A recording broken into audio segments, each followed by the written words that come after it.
There are ordinary meetings. And then there are moments that tear open the walls of history. What happened inside that sealed Kremlin room was the latter. No cameras, no advisors, just two men face to face. One, Ibrahim Traoré, the fearless young revolutionary rising from West Africa. The other, Vladimir Putin, the cold strategist whose moves terrify the West. And in that silence, Traoré leaned in and whispered something that froze the room.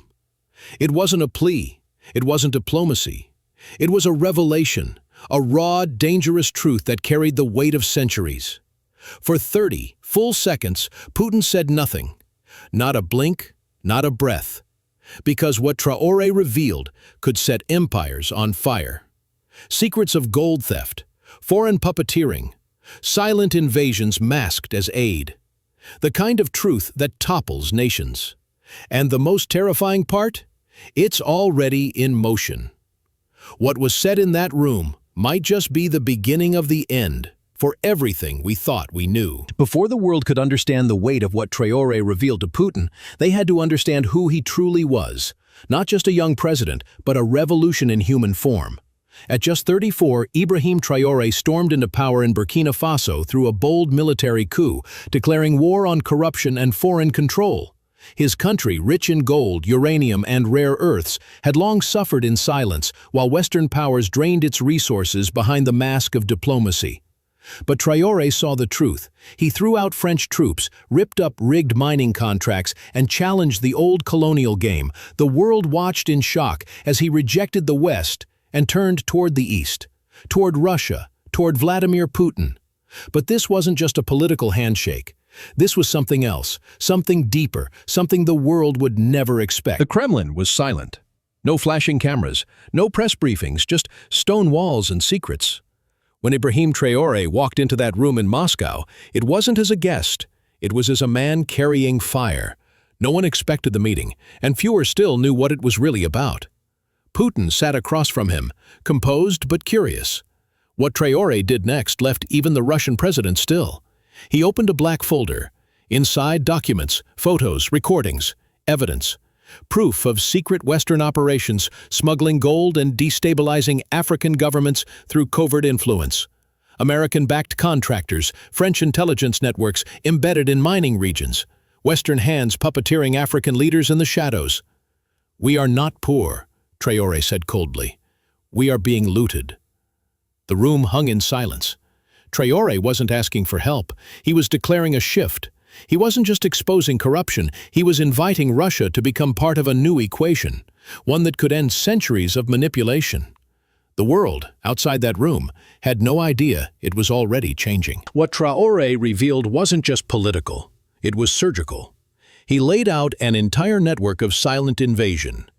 Western nations, under the banner of aid and peacekeeping, had built a hidden empire in Africa, quietly bleeding its resources while flooding the region with misinformation and covert agents.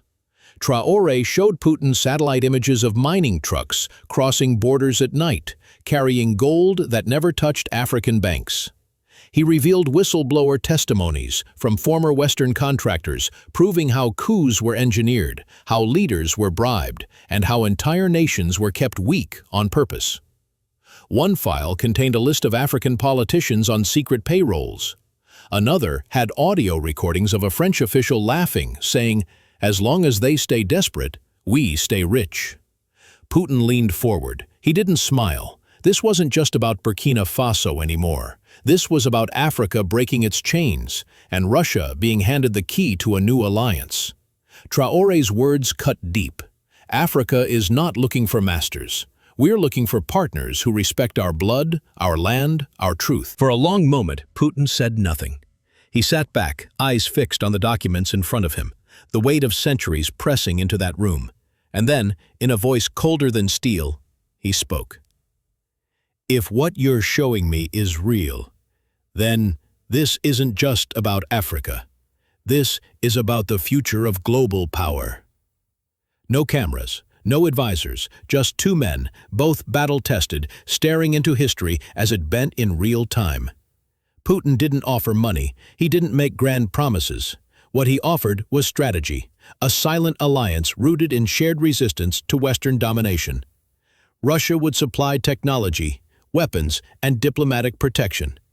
In return, Traoré would light the fuse of a movement spreading across Africa, one that couldn't be controlled, silenced, or bought. They shook hands, not like politicians, but like warriors. Outside, Moscow was calm. Inside, a storm had just been born. Weeks later, whispers of that meeting began to leak. France scrambled, the CIA went silent, Burkina Faso, once a forgotten nation, now stood as a symbol of resistance. But with rebellion comes risk. An assassination attempt was rumored. Russian military advisors were spotted on African soil. And now, the game is no longer hidden. It's global. And you're watching history happen, not on the news, but in whispers, in shadows, in moments like this. If you thought the world was stable, think again. Because what Traoré revealed has already changed everything. Like, subscribe, and turn on notifications. Because in this new world war of secrets and power, truth will be your only weapon. And we're just